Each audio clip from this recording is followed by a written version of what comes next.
Hey guys, Ripper Mike back here, going into depth with the whole oiling system for you guys on the RV, whether it's 20, 25, 26, 30, doesn't matter. This one happens to be an RB 25 Neo, and we went over in the last video the crank collar. Now, to go over the rest of the way this whole oiling system works, and the problem is that these are a powdered metal. Naturally, these crack very easily. Too much rev limit, too much launch, not enough contact on the inside gear where the crank sits. But besides all that, the RB has a problem where it sends too much oil up into the head and it pools back here, starving the oil pan. So when it sends too much oil up, there's not enough down there, and when there's not enough down there, everything inside gets dry, and that's it. Game over for that motor. But there is a fix. The billet oil pump gears and crank collar extension or spline drive setup. In the middle of the block, around here and here, there are two oil restrictors which need to be a little bit smaller. Just a little bit. Tomei happens to sell these restrictors. They look like that. All you gotta do when you pull the head off is tap the new ones down into the block a little bit more and then just push those right in. You may need to use a punch.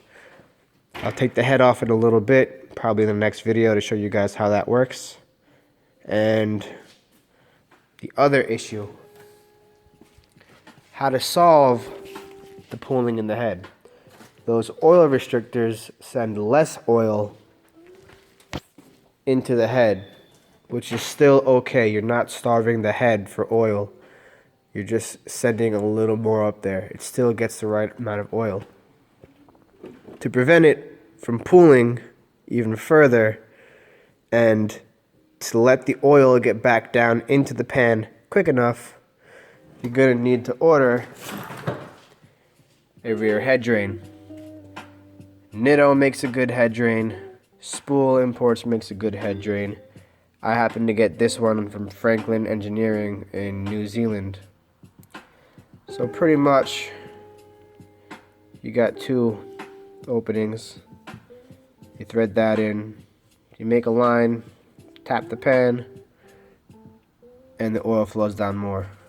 But to install this, you pretty much gotta pull the motor or the head.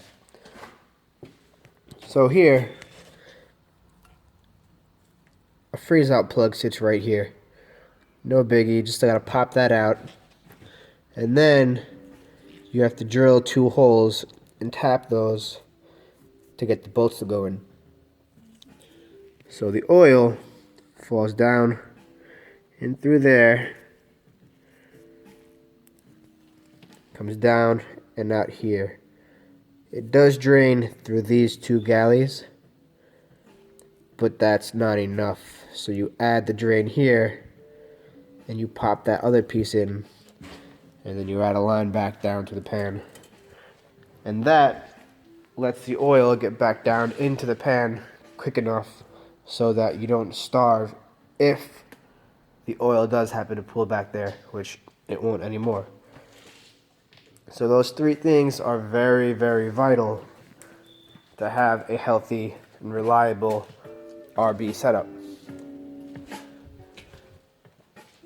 The one other thing you can do is the oil pan.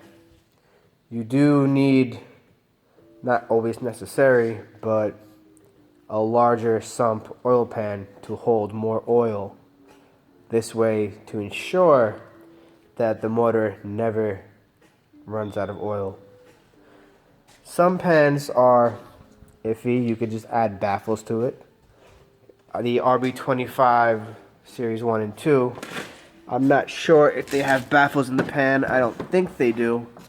But the RB25 Neo does have a baffle from factory, which should help you out plenty enough. So on this motor, I'm not going to be running a larger sump oil pan. And doing all this ensures I help the RB. Unless you have the money to go with a dry sump oil pan, which I don't care if you're upside down, sideways, flying down the road, whatever, it doesn't matter. You're never going to lose oil pressure with that.